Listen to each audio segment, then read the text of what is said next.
sa inyo lahat. Kumusta kayo? Isang panibagong kaalaman at saya na naman ang ating pagsasaluhan sa araw na ito.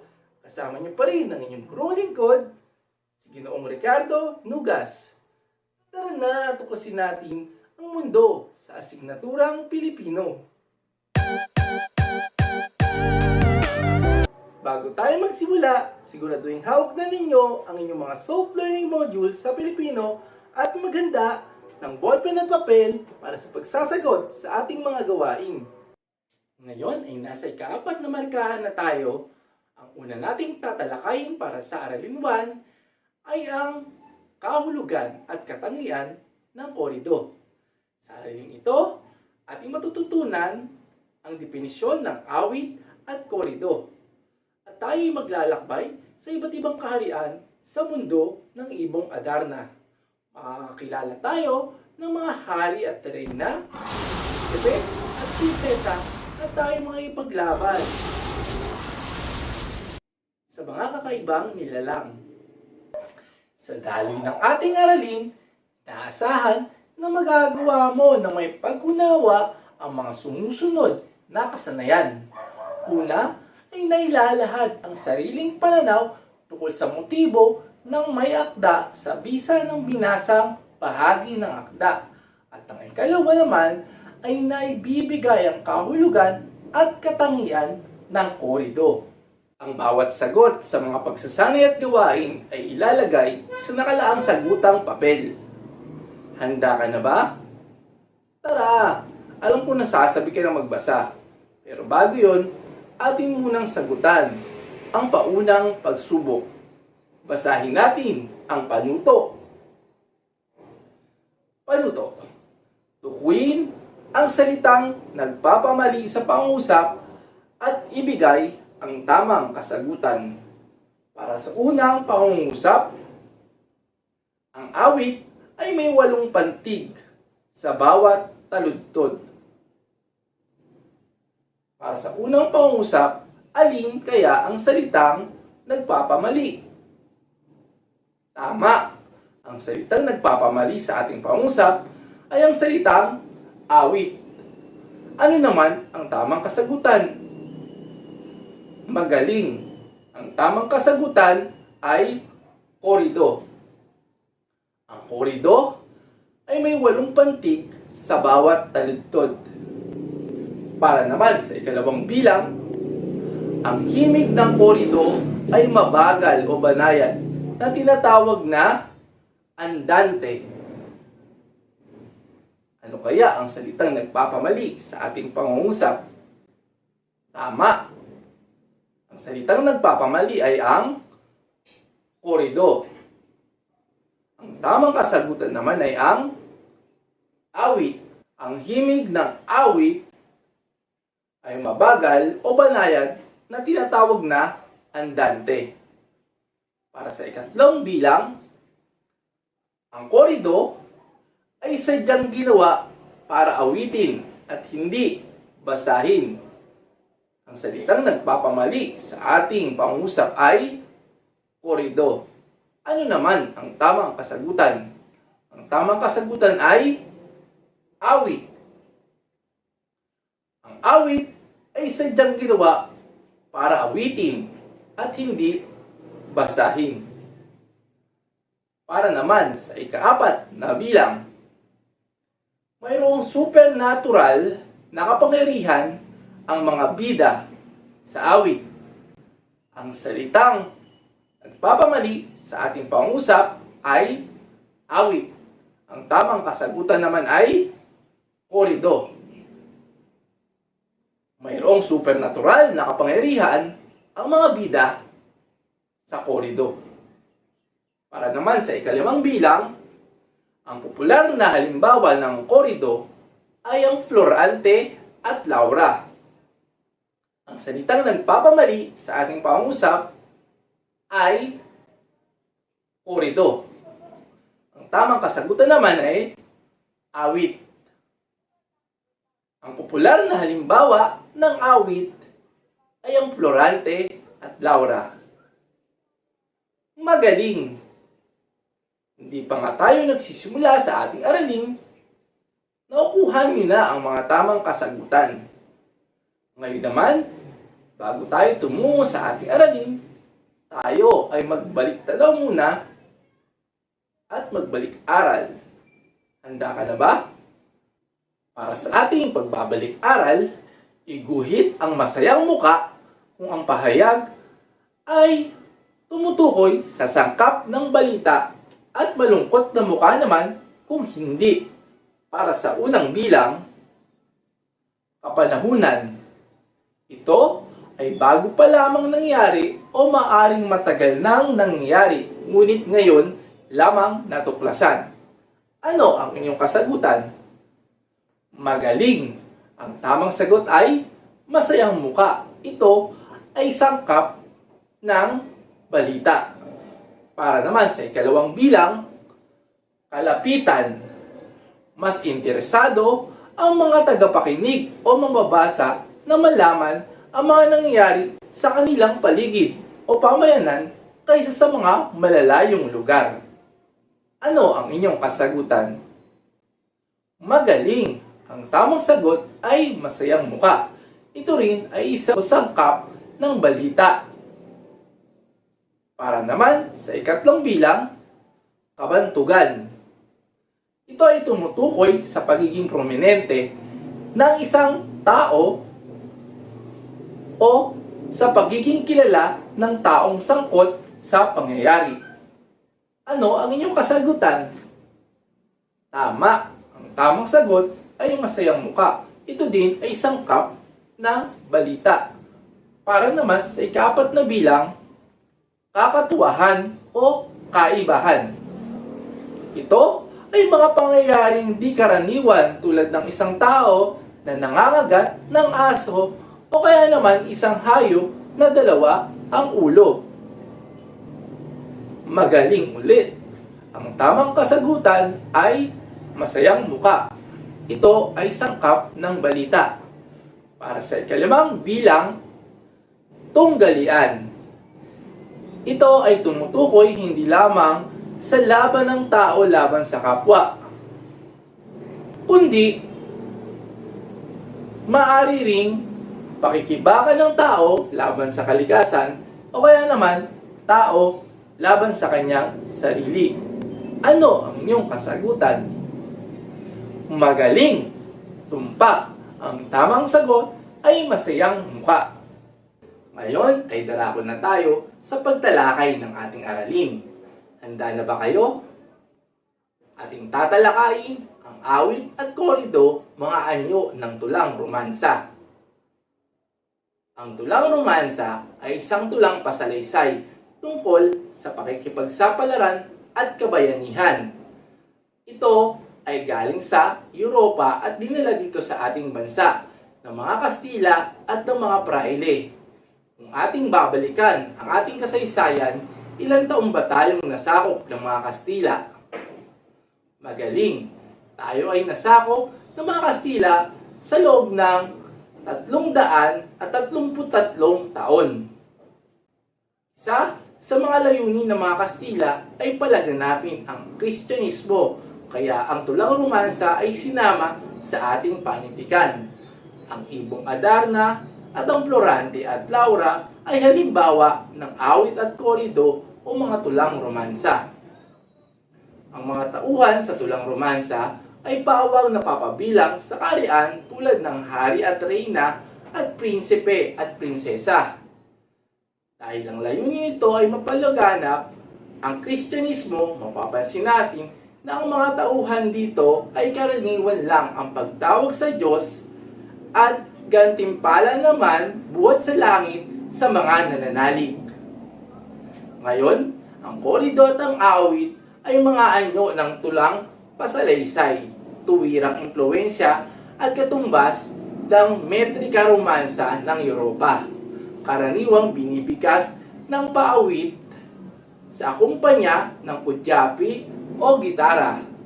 Ang mga anyong ito ng panindigan ay mga saknungang binubuo ng tiga-apat na taludtod na may tinatawag na monorima. Narito ang paghahambing. sa mga nabanggit na tulang romansa.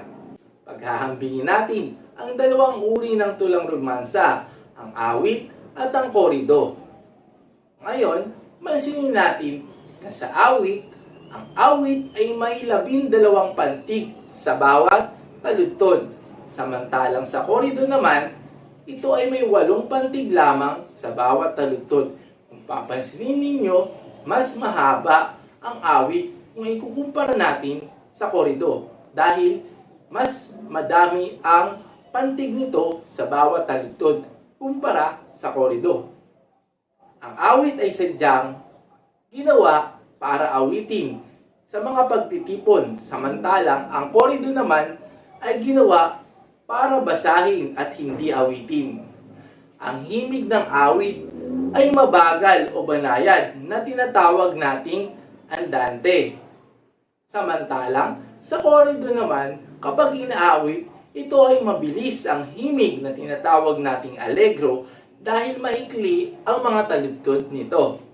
Naririto pa ang ilan sa mga paghahambing sa awit at sa korido. Papansinin natin na sa awit nahaharap sa mga pakikipagsapalaran ang mga tauhan. Ngunit higit na makatotohanan ito at hango sa tunay na buhay ang mga pangyayari. Dito sa awit, walang kapangyarihang supernatural ang mga bida.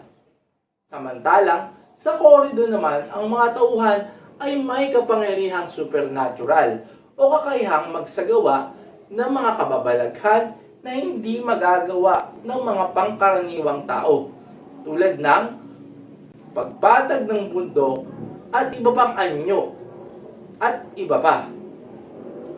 Naririto pa, ang popular na halimbawa ng awit ay ang Florante at Laura, samantalang ang korido naman, ang halimbawa nito ay ang Ibong Adarna.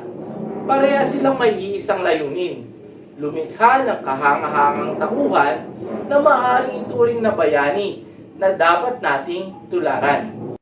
Ngayon naman ay darako na tayo sa mga gawain para mas mapalalim pa at mapalawak pa ang iyong pagkakaunawa sa ating aralin.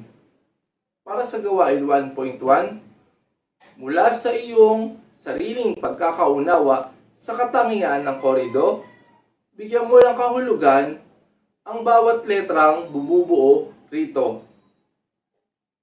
Para naman sa gawain 1.2, upang mas maunawaan pa ang aralin, panoorin natin ang isang maikling presentasyon tungkol sa kaligirang pangkasaysayan ng Ibong Adarna sa link na ito. At pagkatapos ay tukuyin ang mga pagkakaiba at pagkakapareho ng awit at korido gamit ang Venn diagram. Ngayon naman, para sa gawain 1.3, subukin pa natin. Narito ang isang halimbawa ng akda na maaring maitulad sa tulang romansa. Basahin at unawain ang akda at pagkatapos ay sagutin ang mga katanungan. Ang nawawalang prinsesa. Ang kwento ng nawawalang prinsesa ay tungkol sa paghahanap ng hari ng isang lalaking kayang makapagsabi sa kanya kung saan nagpunta ang anak niyang prinsesa sa gabi. Pinangakuan ng hari ang sinumang makapagbibigay kasagutan sa kanyang tanong ng kalahati ng kaharian at ipakakasal sa magandang prinsesa. Ngunit kung siya ay hindi matagpuan, ay pupugutan ng ulo. Ang tatanggap ng hamon. Maraming nagtangka na siya ay mapangasawa dahil ang prinsesa ay sadyang maganda, ngunit walang nagtagumpay. Samantalang isang binata ang lumapit sa matandang mangkukulam na nagpayo sa kanyang gamitin ang balabal na kung susutin niya ay hindi siya makikita ni numan. Nagbantay ang binata sa labas ng kwarto ng prinsesa at binigyan siya nito ng inumin. Ang baso ay itinaob ng binata at itinapon ito sa halamanan. Agad na namatay ang halaman. Nagpanggap siyang natutulog at sinundan ng binata ang prinsesa kung saan siya tutungo. Napag-alaman ng binata na nakikipagsayaw tuwing gabi ang prinsesa sa mga gitanong. Nagmaskara ang binata at siya ay nakipagsayaw sa prinsesa. Sa buong gabing pagsasayaw ng prinsesa ay napudpud ang sapatos nito. Nang pauwi na ay sinuot ng muli ng binata ang balabal. Agad na sinabi ng binata sa hari ang kanyang natuklasan at nagbigay rin ng ebidensyang pudpud na sapatos na kanyang pinulot nang ito'y tinapon ng prinsesa. Hindi na nakatanggi pa ang prinsesa at binigay ng hari ang gantimpala ng binata. Nang makita ng prinsesa na suot ng binata ang maskara nito, patunay na siya ang nakasayaw nito ng gabing iyon at pumayag na rin siya magpakasal dito. Mga katanungan para sa unang bilang, ano ang suliranin ng hari na binanggit sa akda? Para naman sa ikalawang bilang, ilahad ang ginawa ng binatang tumanggap sa hamon ng hari. Para naman sa ikatlong bilang, kung ikaw ang prinsesa, pagpapakasal ka ba sa binatang nakadiskubre ng iyong lihim, pangatwiranan ng sagot? Para naman sa ikaapat na bilang, bakit kaya isang lalaking makapagsasabi kung saan nagpunta ang prinsesa? Ang hinahanap ng hari, gayong maaari namang siya mismo ang maghanap sa anak. Para naman sa ikalibang bilang, ilahad ang naging bisa o epekto ng akda sa iyong kaisipan at sa iyong damdamin matapos mo itong mabasa. Ngayon naman, darako na tayo sa mga bagay na dapat nating tandaan. Matapos mong pag-aralan ang awit at korido, narito pa ang mga bagay na dapat mong tandaan. Una, magkaiba ang awit at ang korido. Pangalawa, ang ibong Adarna ay isang halimbawa ng korido. At ang pangatlo, ang ibong Adarna ay isang uri ng tulang romansa. Binabati kita. Isang gawain pa ang aking inilaan para sa iyo upang subukan ang iyong kaalaman at mga natutunan. Darako na tayo sa pag-alam sa mga natutunan. Sa gawain na to, yung babasahin ng bawat pahayag at itiman ang bilog ng awit kung awit ang inilalarawan. At itiman naman ang bilog ng korido kung korido naman ang inilalarawan. Gawin ito sa iyong sagutang papel. Para sa unang bilang, may 8 pantig sa bawat taludtod. Ano ang iyong kasagutan? Awit o korido?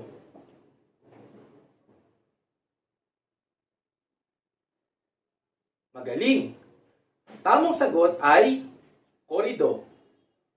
Para naman sa ikalawang bilang, may 12 pantig sa bawat taludtod. Magaling! Ang tamang sagot naman ay awit. Para naman sa ikatlong bilang, ang himig ay mabagal o banayad na tinatawag na andante. Ang tamang kasagutan ay awit. Para sa ikaapat na bilang, kapag inaawit, mabilis ang himig. Tawag na allegro dahil maikli ang mga taludtod. Magaling! Ang tamang kasagutan ay korido. Para naman sa ikalimang bilang, ang popular na halimbawa nito ay ang ibong Adarna. Magaling! Ang tamang kasagutan ay korido. Mahusay! Binabati kita dahil sa iyong pinamalas na husay at galing sa pagsasagawa ng mga inihandang gawain. Tunay nga na ikaw ay handa na para sa mga susunod pang gawain. Ngayon naman ay darako na tayo sa pangwakas na pagsusulit. Basahin natin ang panuto. Tukuyin ang hinihingi sa bawat bilang. Isulat ang letra ng tamang sagot sa iyong sagutang papel. Para sa unang bilang, Ang awit at ang korido ay tuwirang impluensya ng blank. A. Timog Amerika. B. Europa. C. Kanluranin. D. Silanganin. Para naman sa bilang 2. Paano binibigkas ang mga tulang romansa? A. Pasayaw. B. Paawit. C. Patula. D. Pasalita.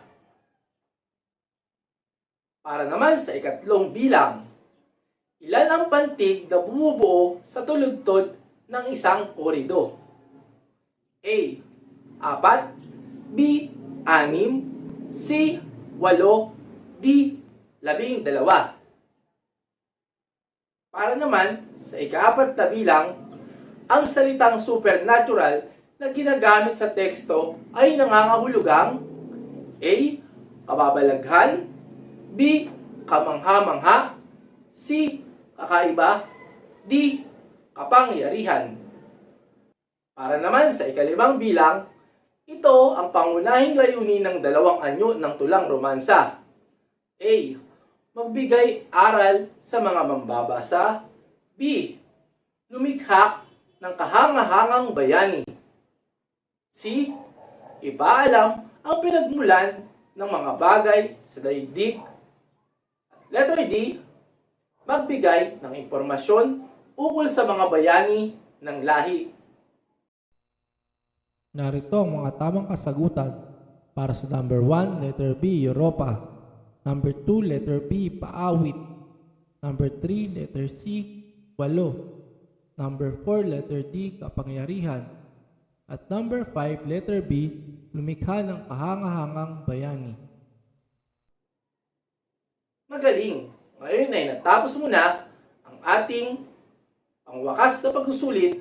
Tayo ay darako na sa pagninilay. Para sa ating pagninilay, bumuo ng maikling paglalahad tungkol sa kahalagahan ng pagbabasa at pag-unawa ng isang korido.